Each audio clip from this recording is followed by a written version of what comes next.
ये तस्वीरें चीन को खासा परेशान करने वाली हैं। चीन ने भारत से विवाद करते वक्त कभी ये नहीं सोचा होगा कि वो जिस रणनीति के तहत भारत को घेरना चाहता है, वो खुद एक दिन उसी के दांव में फंसकर रह जाएगा।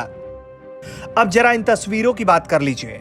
भारत के रक्षा मंत्री राजनाथ सिंह की मुलाकात मध्य एशिया के देशों उज्बेकिस्तान, कजाकिस्तान और तजाकिस्तान के रक्षा मंत्रियों के साथ हुई। चीन जैसे पाकिस्तान और नेपाल का सहारा ले रहा है, वैसे ही अगर भारत आगे बढ़ा तो चीन किस कदर बेचैन होगा, ये कहा नहीं जा सकता। इन सभी तीन देशों से द्विपक्षीय संबंधों, डिफेंस डील पर भारत ने चर्चा की और इनके साथ मजबूत व्यापारिक और आर्थिक और सांस्कृतिक रिश्तों को बढ़ाने पर जोर दिया। अब आप सोचेंगे कि इन देशों से भारत की दोस्ती और मजबूत होगी तो चीन कैसे परेशान होगा। तो उसके लिए हम आपको यह बता दें कि इन तीन देशों में से एक देश तजाकिस्तान है, जिसके चीन से रिश्ते खराब हैं। इन दोनों देशों का सीमा का विवाद है।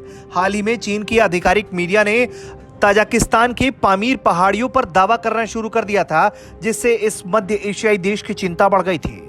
वहीं बीजिंग स्थित चीन की ही एक अन्य प्रमुख इंटरनेट कंपनी सोहू.com ने हाल ही में एक लेख प्रकाशित किया था, जिसमें कहा गया था कि कजाकिस्तान उन क्षेत्रों पर स्थित है जो ऐतिहासिक रूप से चीन के हैं। तत्काल प्रभाव से कजाकिस्तान ने तलब किया था। जाहिर है, एक तरफ वियतनाम, ताइवान जैसे देशों का चीन से विवाद, तो दूसरी तरफ भारत का तजाकिस्तान और कजाकिस्तान और उज्बेकिस्तान जैसे देशों से मिलना, ये चीन की परेशानी बढ़ाने वाली खबर है। वहीं बात उज्बेकिस्तान की करें तो भारत के साथ हाल के सालों में दोनों देशों में कारोबारी रिश्तों में मजबूती आई है। कोरोना काल में भारत ने हाइड्रोक्सी क्लोरोक्विन के जरिए उज्बेकिस्तान की मदद की थी। उज्बेकिस्तान खुद को सेंट्रल एशिया में भारत के लिए गेटवे के तौर पर देखता है। ऐसे में इन तीनों देशों के साथ भारत का मंथन चीन की टेंशन बढ़ाने के लिए काफी है। इन देशों से मुलाकात के बाद राजनाथ सिंह ने एक के बाद एक कई ट्वीट किए।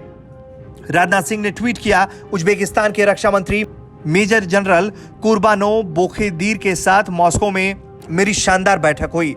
दोनों देशों के बीच द्विपक्षीय संबंधों में रक्षा सहयोग एक महत्वपूर्ण स्तंभ है। एक दूसरे ट्वीट में उन्होंने कहा कि कजाकिस्तान के रक्षा मंत्री लेफ्टिनेंट जनरल नूरलान के साथ सार्थक बातचीत हुई। हमने भारत कजाकिस्तान रक्षा सहयोग को और गति देने के तरीकों पर चर्चा की। रक्षा मंत्री राजनाथ सिंह ने एक दूसरे ट्वीट में कहा कि तजाकिस्तान के रक्षा मंत्री कर्नल जनरल शेरली मिर्यो के साथ मॉस्को में अत्याधुनिक सार्थक बैठक हुई है। ऐसे में आने वाले वक्त में अगर चीन इसी तरह से सीमा को लेकर विस्तारवाद करता रहा तो वो दिन दूर नहीं जब बड़े से लेकर छोटे छोटे देश, चीन के पड़ोसी भी उसके खिलाफ होंगे और उस वक्त चीन लाचार होगा।